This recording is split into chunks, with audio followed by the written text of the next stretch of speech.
X-Men 97 has done some very impressive things. We have here from Variety, X-Men 97 hits 4 million views in just 5 days for its premiere. This was something that Disney was so proud to proclaim. They were eager to tell everybody about it. They also brought up how X-Men 97 was the third most streamed Disney Plus original on the platform. Or we go from critical reception, we have IMDb giving a 9.0, making it one of the highest rated shows of all time. Going to the tomato meter, 99%. It's sure looking fresh. And what do we have next? X-Men 97 massive flop? How does that make any sense? Beat by Echo in the ratings? What? When the show first came out and I would be like checking Twitter, it seemed like X-Men 97 was like taking the world by storm. It was just this huge, massive phenomenon. Everybody was talking about it. Critics were giving it such high ratings. Fans were gushing over how good it was. But it did worse than Echo, a show that nobody cared about. How is this making any sense? You remember how I brought up a minute ago that Disney shared that X-Men was the third most viewed Disney Plus original series, and that sounds really good. We have in first place Percy Jackson, I guess that's fine. But then we have Echo in second place, almost doubling what X-Men 97 did in terms of viewership. And besides Bad Batch, which is another animated show, everything else is things that came out last year. So there's not a whole lot of competition, and it's more like saying, instead of saying that X-Men 97 got third, which is a nice twist, it's kind of more like it got last. And we see here X-Men 97 is now the worst performing Marvel series on Disney Plus, worse than Miss Marvel. Miss Marvel held the title of the worst, lowest viewed show on Disney Plus, but now it's been replaced by the critical darling X-Men 97. And a lot of people have kind of been rushing to defend the show, saying, you know what, you can't compare animated series to live action series. You can't expect animation to kind of go toe to toe in terms of ratings with the live action. But here it says it's performing worse than What If, which is another animated show. One that came out 2 years ago and was just kind of like a little fart in the wind. Actually, maybe this fart noise would kind of be appropriate. It's a little quicker and it's kind of gone slower. But so X-Men 97 performing worse than What If, again, another show that nobody really cared about. I don't really know how this makes sense. X-Men 97 was head and shoulders in terms of quality better than the other modern MCU projects. If you take everything from Endgame till today, X-Men 97 is much better, much well written, has better animation than all the other iffy stuff that we've been getting from Marvel, yet it's been plummeting in the ratings. And thinking about What If, which is again, it's animated, but What If is a much smaller IP than X-Men as an animated franchise. If we go back to the 90s, it was the series that really exploded X-Men into popularity and prominence.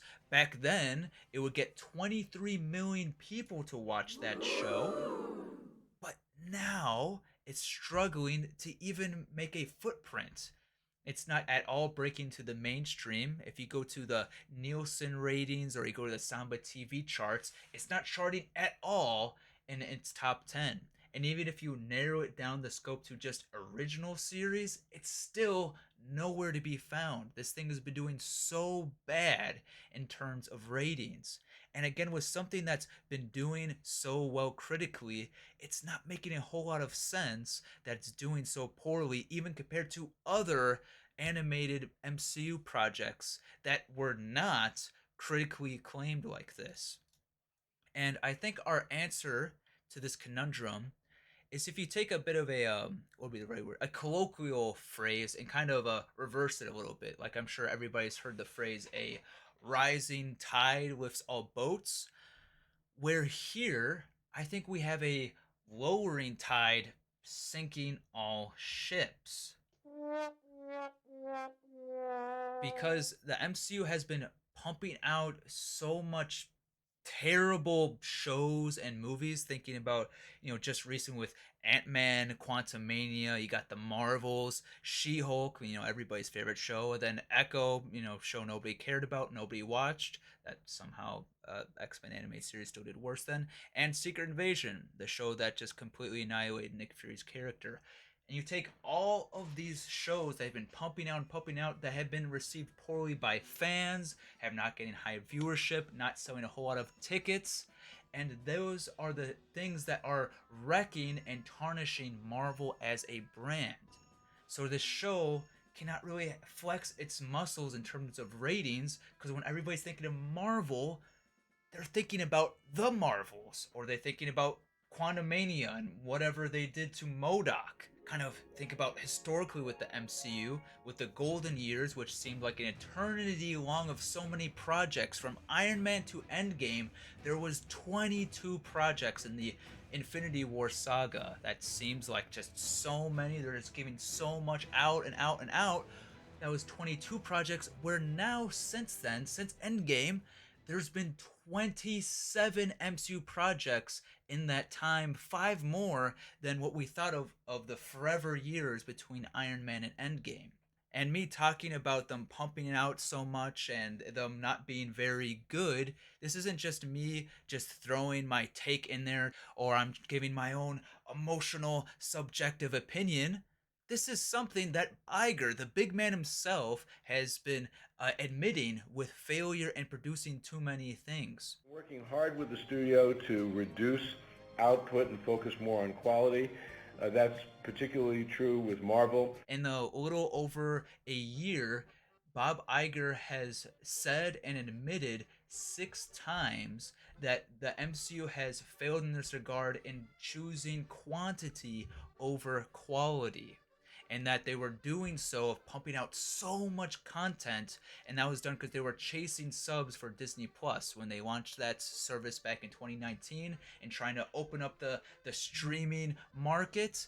But now it is really backfired, as here we see it's been a $4 billion loss in terms of streaming, and X-Men 97's ratings definitely not going to help that. And overall, with Marvel, budgets are getting inflated. They've been so high, and they have no subscribers gained to back that investment up. And if we think about the future with Marvel, we can be pretty confident that things are not going to be getting any better.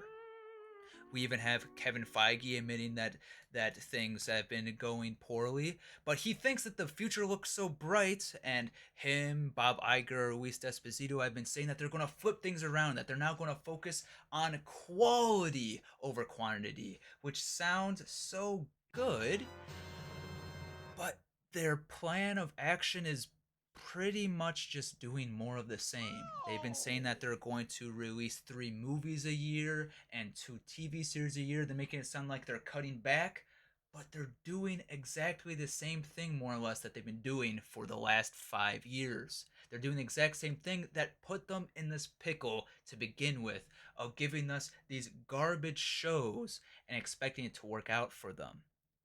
And if we think about the short term, Bob Iger was pressed by the stockholders in an interview about what their slate is coming up and how that reflects this new plan.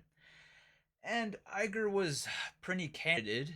I know you mentioned television shows. Some of what is coming up is a vestige of basically a desire in the past to increase volume. So with the shows we're going to be getting soon, they're going to be more of the same garbage we've been getting, like with a Secret Invasion or with She-Hulk. Is going to be the same level of quality that we'll be getting with something like what are the Ironheart or Agatha, whatever that subtitle is. They've like changed the subtitle for Agatha about 20 times. They're probably going to try to throw in some cheeky Easter egg in there saying that they did that all on purpose. But besides the point, what we're going to be getting with our newer shows are going to be reflecting the failure strategy that they've been doing that's been putting them in this hole to begin with of losing 4 billion on streaming and a billion at the box office. Things are not looking good, and I would not expect them to get any better. But after hearing this whole spiel of mine, if I am at least not the stupidest person you heard today, no, that must be a sign that you should like and subscribe. I hate ducks.